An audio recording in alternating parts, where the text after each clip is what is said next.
Yo, microphone check, make it a microphone check. Give it a microphone, I make the microphone dead. Don't step to me, newbie, I could truly be moody. I could have played the fucking Grinch in the movies. I've been a part-time shadow cat, part-time. That is not a guy that I would ever want to try to battle rap. Snap, crackle, pop, mind fried to a crisp. Make an MC into a wide-eyed lunatic.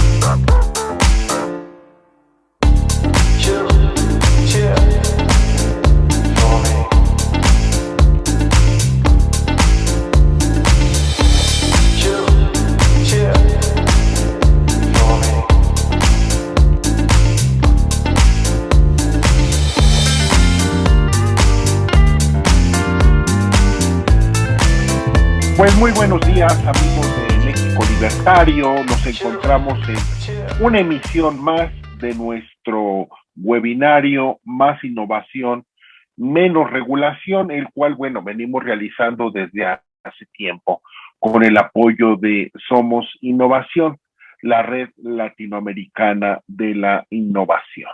Y tratamos en este programa una serie de temas que tengan que ver con cuestiones de innovación, libre mercado, modernización, tecnología, etcétera.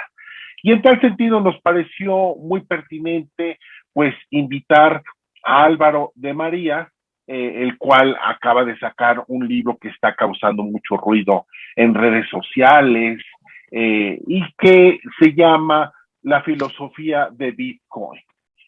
Álvaro de María, ya se encuentra con nosotros. Yo le agradezco mucho su buena disposición. Y platícanos, Álvaro, ¿cómo va la cuestión de tu libro antes de que empecemos a platicar sobre estos temas para el interés del público? Muy buenas, muchas gracias por la invitación. Pues la verdad es que muy bien. El libro fue un éxito ya desde antes de empezar a venderse, ¿no? Porque teníamos que hacer una recaudación previa para poder lanzarlo y pedíamos unos 3.500 euros y recaudó 18.000, fue prácticamente un 550% casi. Entonces ya salía muy fuerte y contó con el apoyo de 460 mecenas o una cosa así. Y ya tenía muchísimo apoyo desde el inicio, ¿no? Y después de lanzarse, pues ha sido también una barbaridad, porque no ha parado de haber entrevistas, ha llegado hasta número 1 de Amazon en economía, en política y en filosofía, y 41 en Kindle, ¿no? Así que ha sido una auténtica barbaridad con un montón de reacciones y de repercusión. Así que yo pues no puedo estar más contento, obviamente. Qué bueno, Álvaro, te felicito. Y yo estoy seguro de que el buen momento del libro se prolongará. Hay muy buenas opiniones. Cualquier persona que quiera escuchar, ver alguna de los comentarios, opiniones, críticas que se han externado sobre el libro, puede encontrarlas fácilmente en redes sociales, en YouTube, en los podcasts, etcétera, etcétera. Entonces yo quisiera básicamente, que nos concentráramos en los temas de interés de este programa, Álvaro, si tú no tienes inconveniente, y yo comenzaría, que nos ayudes a entender qué tiene que ver el Bitcoin con esta deseo de innovación y de destrucción creativa que caracteriza al capitalismo y que parece ser también un elemento distintivo del propio Bitcoin.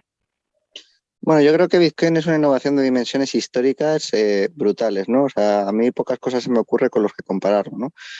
Ahora lo estoy comparando básicamente con algo como la pólvora y con cosas similares, porque la verdad es que no se me ocurre otra cosa de esas dimensiones, ¿no? Pólvora, internet, pocas cosas más han cambiado tanto en nuestra vida como creo que lo va a hacer Bitcoin, ¿no? ¿Por qué? ¿Qué novedad presenta, no? Históricamente, cuando hemos realizado transacciones, pues la primera manera de realizar las transacciones era entre partes, de particulares, donde nos entregábamos una cantidad metálica de algún tipo de metal, ya fuese plata, oro u otros, y cada parte tenía que verificar el tipo de metal que se entregaba a la otra parte, ¿no? Esto hacía que las transacciones comerciales fuesen muy lentas, diesen muchos problemas de confianza, de verificación, incluso la propia divisibilidad para adaptarlo es problemática dentro de los metales, ¿no? Porque hay que, aunque se puedan dividir de manera más o menos ágil, pero bueno, generaba muchos problemas. Y a nivel de cálculo económico para realizar proyectos y demás también generaba muchos problemas, ¿no? Muchas dificultades. Entonces esta era la primera fase, por así decir, que es un comercio mediado por intercambios metálicos entre partes, que después evoluciona a una segunda fase donde estos intercambios ya no están mediados por metales simplemente, sino que se delega esta confianza de la verificación a un tercero, que es el poder político. Entonces, los ciudadanos ya no intercambian productos en base a un metálico que ellos tengan que validar, sino que delegan esa validación en el poder político y eso agiliza mucho el comercio, facilita mucho un montón de cuestiones, ¿no? Y esto simplemente es que el poder político le pone el sello de validez a esa pieza de metal y ahí es como surge la moneda, ¿no? Y después de eso no hemos tenido innovación en este ámbito en 2000 años. No la hemos tenido hasta Bitcoin, ¿no? ¿Por qué? Porque Bitcoin supone ese siguiente paso, ¿no? Esa nueva forma de realizar transacciones económicas sin que un tercero de confianza ponga ese sello, ¿no? O sea, sin necesitar a ese tercero de confianza.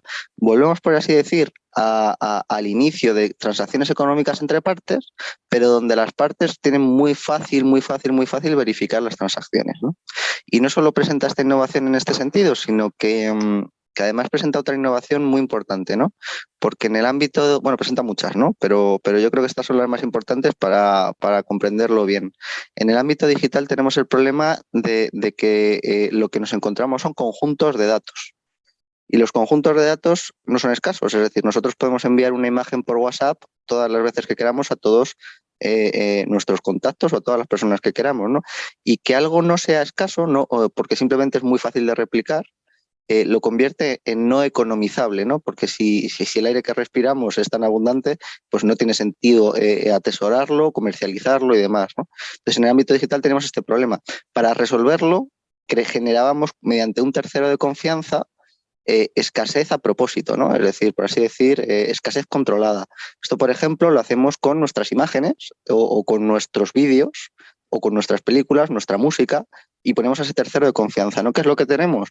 Pues tenemos a Spotify, que ese conjunto de datos musicales lo comercializa y lo mantiene en un régimen de control, pero depende de un tercero. Esto pasaba también en el ámbito monetario y pasa también en el ámbito monetario, ¿no? Nuestras monedas son esencialmente digitales, el euro, el dólar, los pesos y demás, y están controladas por este tercero, ¿no? Porque si no estuviesen controladas por este tercero, no habría esa escasez digital. Podríamos enviar nuestras monedas, replicarlas tantas veces como quisiésemos. Y eso en el ámbito monetario equivale a la falsificación.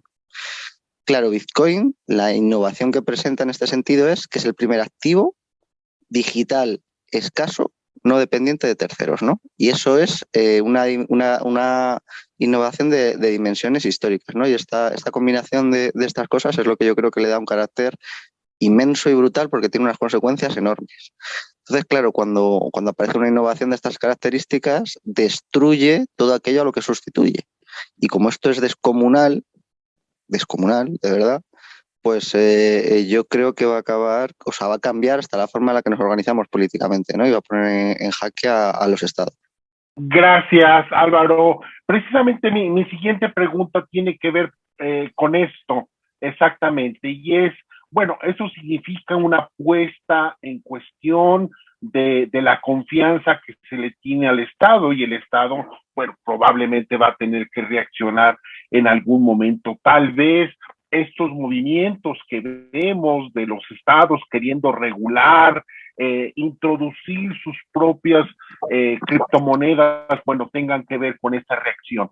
Pero obviamente esto implica, y así lo mencionas en tu libro, bueno, la posibilidad de que en el largo plazo con el Bitcoin, esta forma que conocemos del Estado-Nación vaya desapareciendo, se ponga en cuestión y se privilegie la libertad del individuo. ¿Nos puedes comentar un poquito más sobre esto, Álvaro? Sí, bueno, al final es que Bitcoin introduce unos elementos descomunales, ¿no? Porque claro, cuando tenemos un activo que no depende de terceros, es un cambio histórico brutal, ¿no? Porque todos los activos siempre han podido ser embargables, siempre han podido ser confiscables. Eh, el oro mismo ha sido confiscado hasta en Estados Unidos, ¿no? Porque tú lo llevas encima, o lo tienes atesorado, o lo tienes guardado y eso implica que puede ser confiscado en un momento dado, ¿no? Esto es una revolución de tal magnitud que redefine el derecho de propiedad. El derecho de propiedad históricamente ha sido muy subjetivo, muy personal o ha estado muy vinculado al Estado. Nuestra vivienda está vinculada a registros estatales, está protegida por la justicia estatal, todo ese tipo de cuestiones, ¿no? Sin embargo, al aparecer un activo que no depende de terceros, no depende de terceros, impide que cualquiera pueda acceder a eso si no tiene el acceso a las claves concretas para acceder a esos fondos. Entonces consigue que sea propiedad objetiva. Nadie me puede arrebatar eso si yo no quiero. Y eso es brutal, porque es una redefinición del derecho de propiedad privada. Es un salto, pues eso, de unas dimensiones históricas enormes. Entonces, lo primero que permite a los individuos es la secesión patrimonial. Es decir, si a mí no me gusta esta forma política, yo puedo pasar mi patrimonio a Bitcoin, puedo vivir en Bitcoin y me puedo secesionar. Pero no solo es una cuestión de libertad individual, que indudablemente aporta una seguridad y una tranquilidad enorme. Bitcoin desplaza para los usuarios de Bitcoin la percepción de seguridad que estaba depositada en el Estado a Bitcoin, por eso son fanáticos o somos, yo me atrevo a decir que en alguna medida también lo soy. Eh, y, y yo creo que es esto, ¿no? Que una redefinición tan bestial del derecho de propiedad privada, pues va a presentar innovaciones también, no solo en el ámbito personal, sino también en el ámbito colectivo, porque pensemos en grupos ideológicos que, por ejemplo, tengan como enemigo al Estado y le quieran hacer frente, pues se pueden coordinar para pasarse a Bitcoin y como se puede comprar sin KIC, sin identificar, pues pueden salirse del sistema, viviendo dentro del propio Estado, ¿no? Te puede salir del sistema y el Estado no se entera. Entonces, esto es descomunal. Y cuando la gente vaya viendo que los incentivos han cambiado radicalmente, ¿no? Porque tú te puedes separar del Estado, dentro del Estado, te puedes accesionar patrimonialmente. A lo mejor políticamente todavía hay más dificultades, ¿no? De eso va a ir un segundo libro, pero claro, es que en el momento en el que podéis poner en conjunto vuestro patrimonio fuera de las manos del Estado, es que cambia todo, cambia todo.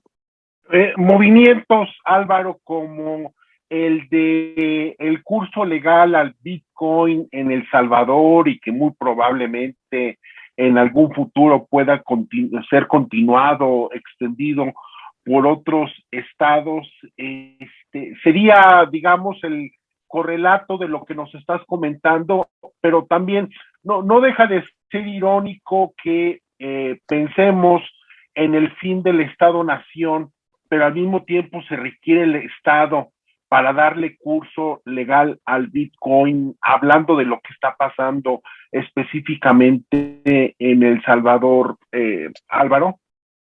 Bueno, yo creo que no es tanto que Bitcoin suponga el fin de los estados como tal, sino que va a poner a los estados en crisis, que yo creo que es una cosa distinta. El fin de los estados yo creo que se va a producir a lo largo de periodo largo de tiempo, ¿no? Lo que nos permite Bitcoin no es tanto acabar con el estado como tal, como que aparezcan nuevas formas políticas. Nosotros siempre pensamos toda la historia como Estado, Estado, Estado, Estado. El Estado es una forma política muy concreta que aparece en el siglo XVII, ¿no? Entonces eso es un poco lo que trataré también en el siguiente libro y que aquí trato en este trato un poquito, que es poner esto de manifiesto y ver cómo van a aparecer nuevas formas políticas que nos van a permitir innovar respecto de cómo nos organizamos políticamente. Y esto Bitcoin es, por así decir, esa herramienta que nos va a permitir hacer esto, ¿no? Porque nos va a permitir, pues eso, tener nuestro patrimonio fuera de esas manos, fuera de las manos del Estado. Y esto nos va a dar un poder de negociación muy fuerte con el Estado, porque, oye, mira, yo tengo esto aquí, tú no me lo puedes quitar. Vamos a hablar, vamos a negociar, vamos a ver cómo yo te puedo pagar algunos impuestos voluntarios, cómo yo puedo hacer este tipo de cosas, pero a mí me tienes que dejar organizarme como yo quiera. Yo quiero vivir en una ciudad privada, a lo mejor, dentro de tu territorio. Yo te pago X cantidad en impuestos de forma voluntaria y tú a cambio me dejas una cesión de soberanía. Cosas de este estilo yo creo que vamos a ir viendo y que ya estamos viendo, ¿no? En cuanto a lo del curso legal, a mí es algo que me es más o menos indiferente, ¿no? Porque como Bitcoin no depende de terceros, la regulación o las prohibiciones al final son superficiales para aquella gente que opera principalmente identificada a través de exchange. Yo creo que con el paso del tiempo la gente se dará cuenta de los riesgos que eso supone y se pasará cada vez más a no KIC, porque al final Bitcoin es efectivo digital, ¿no? Y yo creo que esto es importante porque al final El Salvador está llevando una iniciativa fuerte. A mí Bukele me parece que está asumiendo riesgos muy considerables y que está plantando cara. Yo no digo que lo haga todo perfecto, pero bueno, es que tampoco quiero decir que encontrar gente que haga las cosas de manera perfecta pues es bastante complicado y más en países tan problemáticos como El Salvador. Pero bueno, yo creo que está siendo valiente y está llevando a cabo determinadas acciones oye, que yo creo que le honran en temas de seguridad, en temas de iniciativa, en temas de cambio de las maneras de hacer la política. Hay que reconocer que Bukele está cambiando la forma de hacer política a nivel internacional, porque como decíamos que te permite secesionarte patrimonialmente, claro, si no solo te lo permite individualmente, también te lo permite a nivel país. El Salvador se secesiona de organismos como el Fondo Monetario Internacional. Yo paso mis reservas a Bitcoin y a mí no me las pueden tocar. Entonces, a Venezuela, por ejemplo, le embargaron el oro que tenía en Reino Unido. Esto con Bitcoin ya no pasa. Entonces, a mí ya no me pueden poner sanciones políticas. A mí ya no me pueden amenazar y chantajear con, no, es que si tal, no. No, mira, es que yo emito mis bonos en Bitcoin y si alguien me los quiere comprar, ya está, sabes que yo ya no necesito al Fondo Monetario Internacional. Y si me quiero reír de él, lo puedo hacer. Entonces, esto es una cosa que cambia todo y lo vamos a ir viendo, ¿no? Ya estamos viendo como un país le da una patada en el culo y se ríe de él del Fondo Monetario Internacional, ¿no? Entonces, eso va a pasar con los individuos con el Estado, va a pasar con grupos con el Estado, va a pasar entre Estados. Entonces, las relaciones o sea, Bitcoin se puede adaptar a muchas circunstancias muy concretas y puntuales. No se tiene que utilizar de una única manera, ¿no? Bien, apartándonos un poquito del tema de la filosofía de Bitcoin, tu libro, bueno, no resisto la tentación, ya que mencionas la personalidad de Bukele, el preguntarte, Álvaro, yo veo a muchos gente interesada en el tema del Bitcoin, bueno, que ven lo del Salvador como una gran expectativa, como una gran esperanza. Tú mismo acabas de mencionar que, bueno, pues es una persona muy valiente y que se ha reído del Fondo Monetario Internacional y bueno, pero lo mismo se decía de Hugo Chávez en su momento y que se burla del Fondo Monetario Internacional y que es una gran esperanza. ¿No les da un poquito de miedo, Álvaro, el que la gente del Bitcoin estén quizás siendo útiles para blanquear a un tirano clásico latinoamericano como es el señor Bukele, porque uno ve su persecución a periodistas, al sistema judicial, a la oposición, y bueno, yo realmente no le encuentro una gran diferencia respecto a Hugo Chávez y otros congéneres. Si quieres contestarla y Sí, después continuamos con el libro. sí, sin ningún problema, ¿no? Sí, a ver, yo honestamente creo que todos vuestros países tienen situaciones muy complicadas que han sido históricamente caldo de cultivo de populismos de un lado y del otro, ¿no? Yo creo que Bukele es un populismo de otro lado, ¿no? Si quieres la otra cara de la moneda de Hugo Chávez, pero claro, no se había dado, ¿no? Porque principalmente habían sido populismos de izquierdas o populismos socialistas, entonces ahora estamos viendo otro tipo de cosa, ¿no? Sí que entra dentro de, o sea, desde luego no tiene un cariz claramente democrático liberal. El propio hecho de poner a Bitcoin como de curso forzoso, es decir, de curso legal, cualquiera está obligado a aceptar pagos en Bitcoin, ya no es una medida liberal, ¿no? No es una medida que fomente la libertad. Pues al señor que tiene un puesto de perritos en la calle o de lo que sea, tiene que aceptar Bitcoin, ¿no? Le estás obligando, no es una cosa que la ciudadanía lo haya demandado y se haya impuesto, ¿no? Por eso decía que no creo que lo esté haciendo todo bien o que todo mal, ¿no? Simplemente que está haciendo nuevas cosas. Yo creo que honestamente está siendo algo imprudente, es decir, no está rozando la temeridad. Decía que era valiente, pero está rozando la temeridad porque al final, al ser un proyecto tan personal de Bukele, lo pone él mismo en riesgo, ¿no? Porque en caso de que su figura pues, sufra algún tipo de accidente, porque se está ganando enemigos internacionales bastante poderosos, pues todo lo que está haciendo se iría al garete, ¿no? Entonces yo creo que eso es una tarea muy importante que deberían tener en consideración estos políticos, que es que si quieren perpetuar sus proyectos, tienen que ser por demanda popular, es decir, que no se pongan a hacer Bitcoin de curso legal por las buenas, sino que mediante la educación a los ciudadanos, mediante explicándoles estas cosas, los ciudadanos quieran adoptarlo y esa simplemente adopción ya lo convierta de curso legal de manera natural, no que sea una cosa forzosa, ¿no? Entonces yo creo que ese es el problema, ¿no? Que al final el proyecto de Bukele depende demasiado de Bukele y cualquier cambio político se llevaría por delante el proyecto, ¿no? Y por eso yo creo que Bukele pues, tiende a este tipo de persecuciones para garantizar la continuidad de su proyecto de esa manera. A mí personalmente, quiero decir, pues dictadores, al final, por muchos que lo disfracen de democracia, tienen también poderes muy fuertes sobre grandes sectores de la población que están radicalmente en contra de las medidas que se toman. Así que no me parece que haya demasiada diferencia entre unos y otros, al margen de las medidas. Pero bueno, yo creo que quiere replicar un poco Singapur, así que no ha sido, quiero decir que ha sido claro en sus intenciones algo dictatoriales. Quiero decir que no lo ha ocultado en ningún momento. Al final Singapur no ha dejado de ser una dictadura. Bien, cómo no. Ahora bien, Álvaro, volviendo al tema de tu libro y que me parece también una de las vertientes más importantes, que es precisamente el de derecho de propiedad que hace un momento mencionabas. Como tú sabes, bueno, pues los libertarios somos el tema de los derechos de propiedad es un tema muy debatido, muy importante y fundamental desde nuestro punto de vista. Mencionabas, bueno, el tema del oro, que el Estado hasta este momento, bueno, pues te puede imponer los gravámenes que quiera, en las tasas que quiera, con las características que quiera, y bueno, pues no existe mayor defensa del ciudadano, porque bueno, pues al final de cuentas el Congreso también te lo impone. Pero tú señalas en tu libro, bueno, pues que esto, la creación del Bitcoin y su generalización, bueno, implica una serie de restricciones a este poder que tiene el Estado, los parlamentos sobre el individuo y el confiscarte, el quitarte parte de tu riqueza. ¿Nos podrías extender un poquito tus conceptos sobre este tema? Sí, exacto. En cuanto al derecho de propiedad, el derecho de propiedad siempre ha sido de alguna manera dependiente del Estado, ¿no? Siempre, o sea, bueno, o del poder político, ¿no? Siempre ha sido, todo lo que hemos tenido siempre ha podido ser embargable, confiscable, tasable. Para hacer justicia en ello dependíamos de tribunales, que normalmente estaban controlados por el poder político de alguna manera.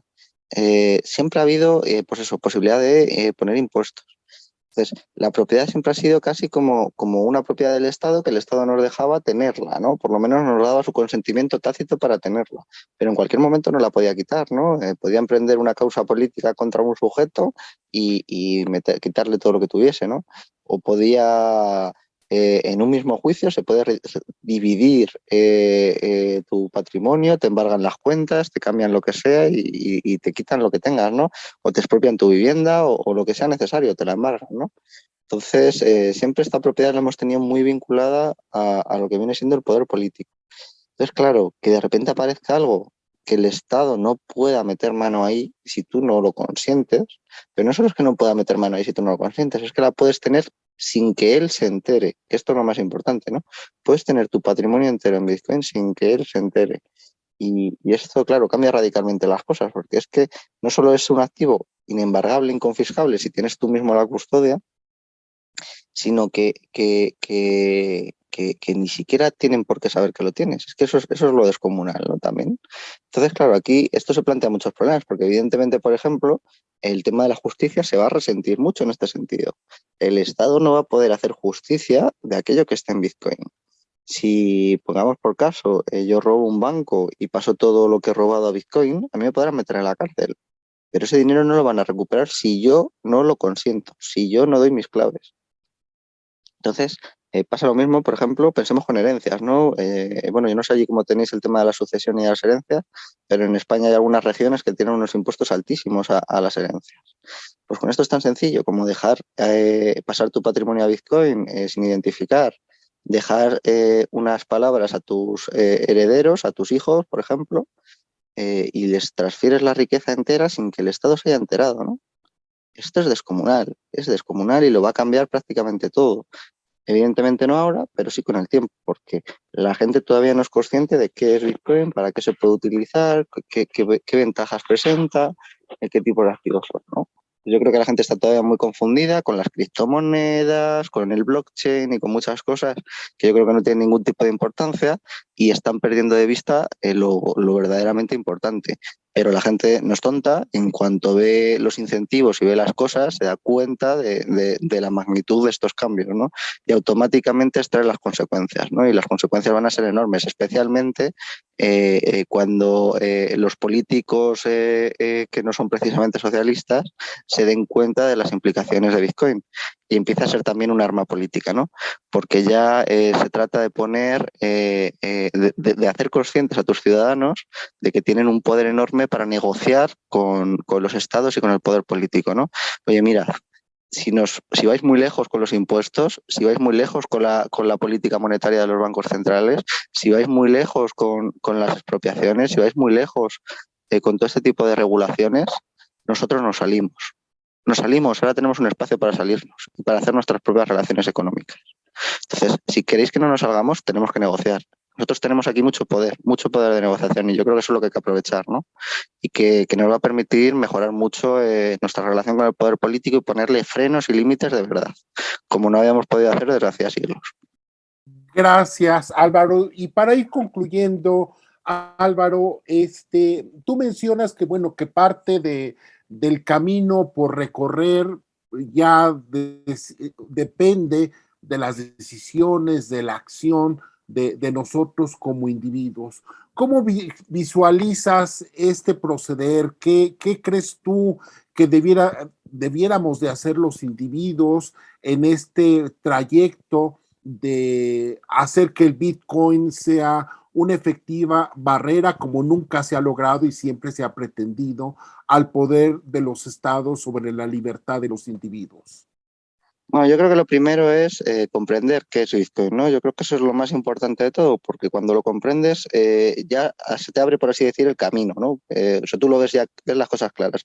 Yo le estoy dando muchas charlas también a particulares y a personas y a empresas y a otros grupos, y cuando explicas lo que es, ellos mismos en sus preguntas ya te dicen las cosas, ¿no? Anda, pero si esto lo puedo comprar sin identificar y es inconfiscable y lo puedo transmitir de manera incensurable, oye, a lo mejor puedo hacer herencias a mis hijos sin que el Estado se entere y puedo evitar el impuesto.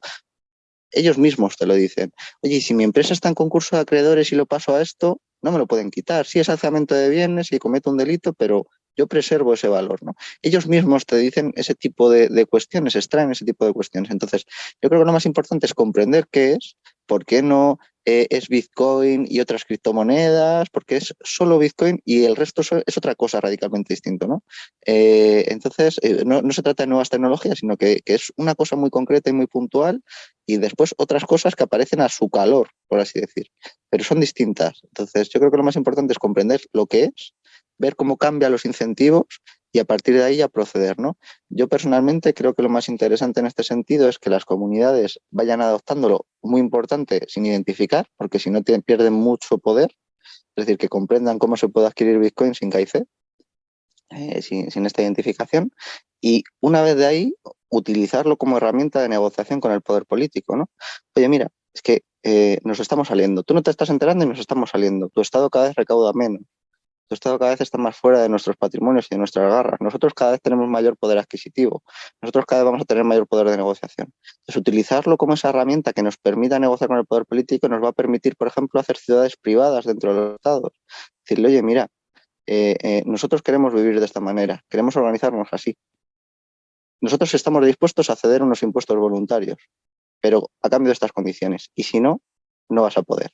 No vas a poder acceder a nuestros fondos, no vas a poder acceder ni vía impuestos, ni vía confiscaciones, ni vía nada, ¿no? Entonces, yo creo que ese es un poco el camino que iremos siguiendo poco a poco, y por eso creo que van a aparecer estas nuevas formas políticas que comentaba, ¿no? Por eso el segundo libro se va a llamar Micrópolis, que es precisamente donde voy a tratar de analizar todos estos elementos. Y yo creo que honestamente vamos a vivir esos cambios, ¿no? Ya lo estamos viendo. El propio Bukele ya ha empezado con la Bitcoin City, ya vemos cómo ciudades en Estados Unidos se quieren independizar, vemos como por ejemplo los youtubers se van a Andorra, ¿no? Que es una especie de, pues eso, de ciudad privada. Entonces yo creo que cada vez lo vamos a ir viendo mucho más, y cada vez se va a incrementar porque los incentivos son muy altos, ¿no? Las empresas tienen una regulación y unos impuestos descomunales que no les permiten innovar, no les permiten ni ser competitivas. Entonces las empresas tienen muchos incentivos a desarrollar estas ciudades privadas y estas micrópolis. Los ricos, hay muchos ricos que han hecho su patrimonio fuera de las garras del Estado, y no van a querer que el Estado siga devaluando el patrimonio vía inflación, le siga poniendo impuestos, le siga poniendo regulaciones. Y van a ser ellos los que, cuando vean lo que es Bitcoin, van a querer dar ese paso, van a querer hacer ese paso a las ciudades privadas, y van a querer dar ese paso hacia las nuevas formas políticas, y van a tener el poder para ello. Y los youtubers también, los youtubers van a tener un papel, bueno, yo hablo de youtubers, creadores de contenido, streamers y demás, porque ellos también están haciendo una nueva forma de comunicación, y la comunicación es esencial en la política, ¿no? Y a medida que vayan creciendo y su público objetivo sea más mayor, yo creo que van a tener un papel importantísimo en esta transición, que a mí me gusta llamarlo la transición a Bitcoin, ¿no? Porque aunque sea hacia otras formas políticas, yo creo que pasa ineludiblemente por Bitcoin. Pues muchas gracias, Álvaro. Yo creo que hicimos un recorrido muy rápido que no le hace mucha justicia a tu libro, pero bueno, para que la gente también se interese en él, me parece que hicimos una buena introducción. Yo no sé si tú quieras comentar algo que no te pregunté, algo que tú quisieras remarcar del contenido de tu libro, y que consideras que es importante reafirmar. Bueno, yo lo único que mencionaría sería que nos planteemos que es muy difícil comprender que el Estado es una forma política muy concreta, ¿no? Que eso a mí es lo que más me impactó en mi época de estudio, y que simplemente es una forma de organizarnos políticamente muy reciente, ¿no? Que simplemente tiene unos 4 siglos. Y que puede entrar en crisis, que es una forma política histórica que puede entrar en crisis, que no debemos ver todas las formas políticas a lo largo de la historia con los ojos del Estado. No es recomendable hablar de la ciudad-estado para referirnos a las polis, no es recomendable hablar del Estado en Roma, no es recomendable hablar del Estado en la Edad Media. Son formas políticas distintas, y yo creo que comprender esto es esencial para ver el nuevo horizonte político que puede abrir Bitcoin, ¿no? Y esto es lo que yo diría y lo que añadiría, que es difícil y que lleva tiempo estudiarlo, ¿no? Que las cosas se tomen con paciencia, que ver este tipo de cuestiones es complicado, pero que se siga tirando del hilo y se vea todos los caminos nuevos que se abren y todas las innovaciones enormes que vamos a vivir en este siglo y en el siguiente. Bien, pues muchas gracias, Álvaro. Y finalmente, Álvaro, ¿cómo puede comprar la gente el libro? ¿A dónde tiene que entrar? ¿Qué disponibilidad hay de físico o electrónico? Si nos pudieras ayudar a que la gente le facilite este paso. Sí, yo recomiendo especialmente comprarlo a través de libros.com. Vamos a ir ampliando cada vez más la oferta en otros países. El libro acaba de salir publicado en España hace menos de un mes, es decir, es de una publicación muy reciente, muy reciente. Y poco a poco iremos ampliando, y está la traducción también al inglés, y en físico se puede comprar en libros.com, también está en otras páginas, pero bueno, tanto en físico como en digital lo podéis adquirir a través de ahí, o incluso en digital está en Amazon. Es que en Amazon se ha agotado también en papel, entonces ahora no se puede pedir en papel a través de Amazon porque está completamente agotado. Pero a través de libros.com todavía se puede, y pronto lo repondrán en Amazon también y en otras aplicaciones. Y bueno, nada, agradecerte también mucho la invitación, que para mí ha sido un placer y un honor. Pues muchas gracias, Álvaro. Te agradecemos mucho, te deseamos, bueno, pues la mayor de la suerte con esta publicación, que ya la está teniendo, pero también, obviamente, bueno, pues con el próximo, si se concreta, yo estoy seguro que sí, porque además, explicar estos temas que son tan complejos de la manera tan limpia, tan directa, sin tanto rebuscamiento, que como tú lo haces, me parece, bueno, que es un activo a destacar, y que estoy seguro que mucha gente también encontrará estas mismas características en el libro y se anime a leerlo, pero sobre todo también a practicar la filosofía de Bitcoin que allí se traza. Pues yo te agradezco mucho, Álvaro, de verdad muy agradecido por tu buena disposición, por tu tiempo, y bueno, yo estoy seguro que a los amigos de México Libertario y de Somos Innovación les será un tema muy, muy interesante, y también, bueno, pues muy en la disponibilidad de poder dar el siguiente paso, que es precisamente pues leerlo, practicar lo que allí se dice. Muchas gracias, Álvaro, y que tengas una muy buena tarde junto con todos los amigos de México Libertario.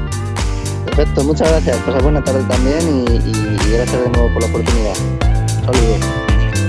Saludos y hasta luego. Muchas gracias a todos y muy buenas tardes.